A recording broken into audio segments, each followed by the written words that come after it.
Hey, what's going on, guys? It's Flynn. I'm going to do a transition update. It's been probably almost a year since I've done one. Let's see, we're in April, and next month will be my 3 years on T. Kind of crazy how fast it's gone. But, you know, it's been a fun journey thus far. So, anyway, I am also, I want to say probably 10 months maybe, give or take, post-op from my second top surgery, keyhole, where my doctor did some lipo on my love handles. She did some fat transfer on one side. She also did like a lift. They call it periareola. Just because my nips were just a tad bit low.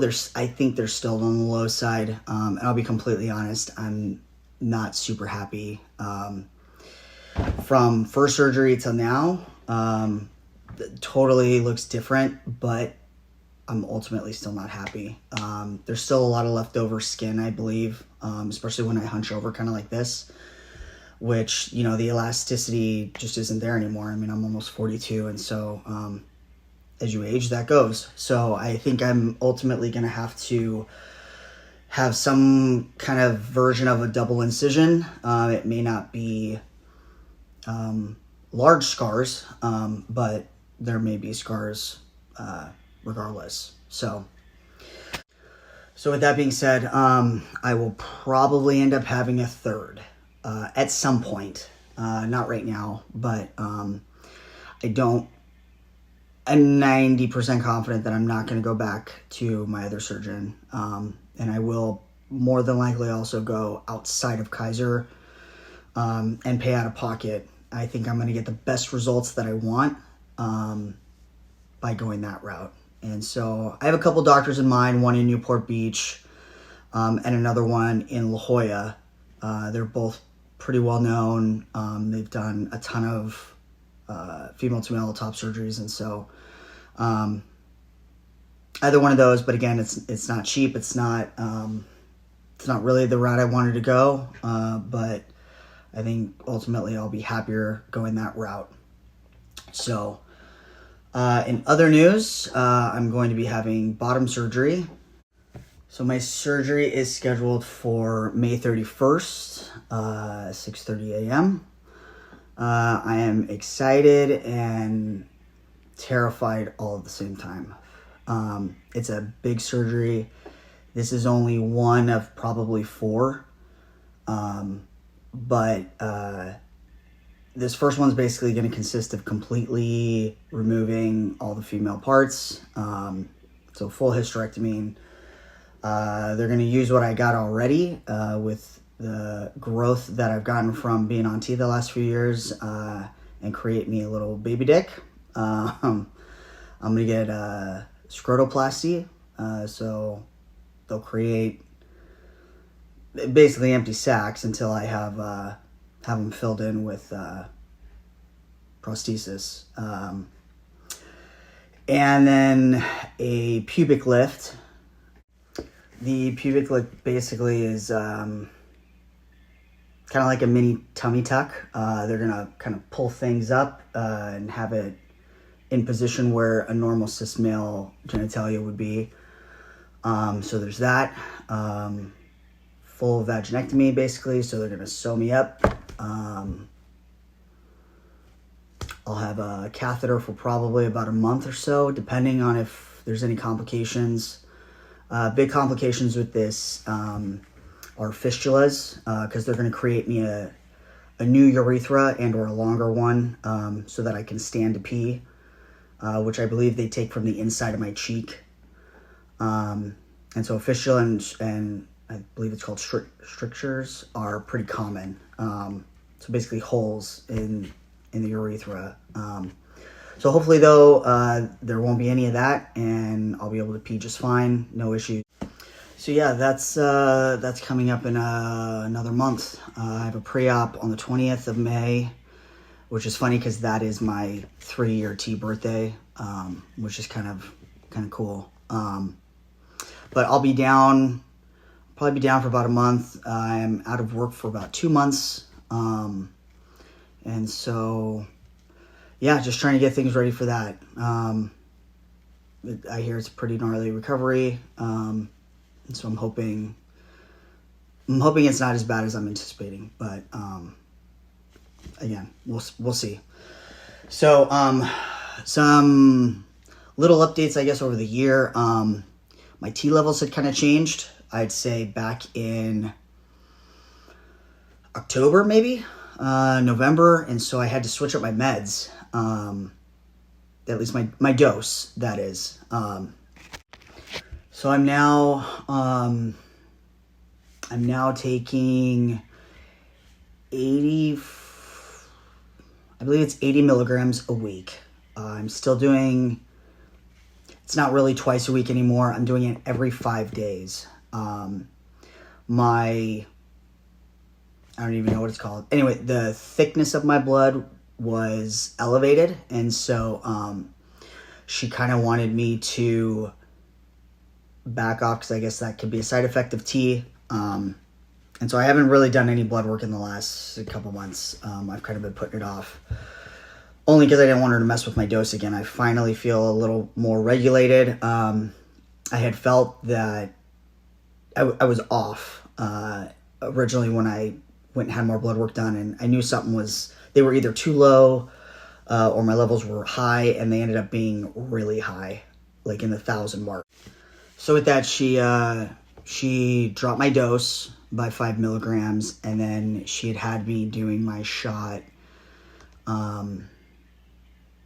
every 4 days. And then we repeated blood work in a month, and my levels definitely came down. They were still high, but that's when she had noticed that the thickness of my blood was high. And so she didn't like that. So she wanted more time in between my shots. So, and since then I haven't done any more blood work. But I feel much better. Day of my shot, obviously, it's a little more so than the rest of the days. But definitely more regulated now. So, as far as like fitness and stuff, I'll be honest, I haven't really been good about going to the gym in the last few months.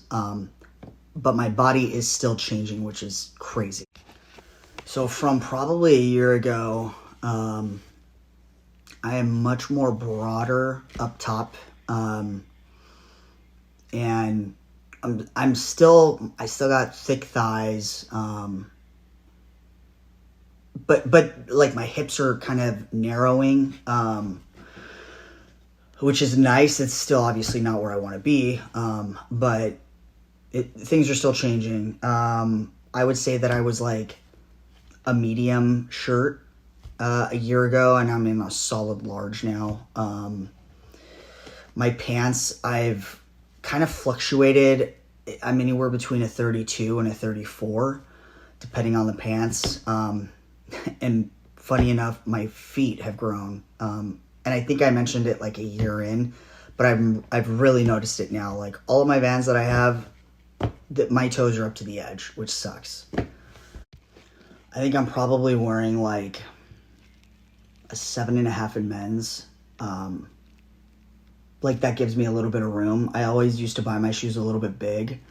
But that was just because I wanted to have bigger feet. But now like they actually fit. But are uncomfortable because like my feet are widening. I've kind of always had wide feet too, but I don't know, they just don't fit. So I haven't really bought new shoes, but yeah, that's a thing. So what else? Body hair, other than my stomach, I haven't really had any. I don't have any chest hair yet. I have a few random rogue hairs like on the tops of my shoulder and my back, which I get often. So as far as like facial hair, I think from about a year ago, I've gotten significantly more. It's not like super full, and I still have to shave because of work. But like I noticed like on this side, like I have a bald spot, which sucks. So I try and do the whole derma roller to like, I don't know, get hair to grow in there. And I have like a few scattered in here, but it's kind of sits a little low right now. But everything it comes in within a day. So I'm having to shave every couple days for work, but that's really it. I kind of wanted more or less to hop on here and just kind of give a quick update and, you know, my upcoming surgery, which I'll continue to do updates about. So anyway, as I get closer to surgery time, which is really only like 5 weeks away, I'll definitely do some more updates as far as what's going to be required, things I have to do. I do know actually they already prescribed me this like cream or gel. It's estrogen gel, which I'm not super thrilled about. But they want me to put it like basically on the tip of what the clitoris is for blood flow. And they want me to do that like 3 times a week starting next week up until surgery day. Just, I guess, so that we know for a fact it's going to live and not die, I guess. So blood flow, that's what it's for. So anyway, yeah, once I get into my pre-op and I know more, I'll come back on here and do another update for those who are going to be having upcoming surgeries. So otherwise, I will talk to you guys soon.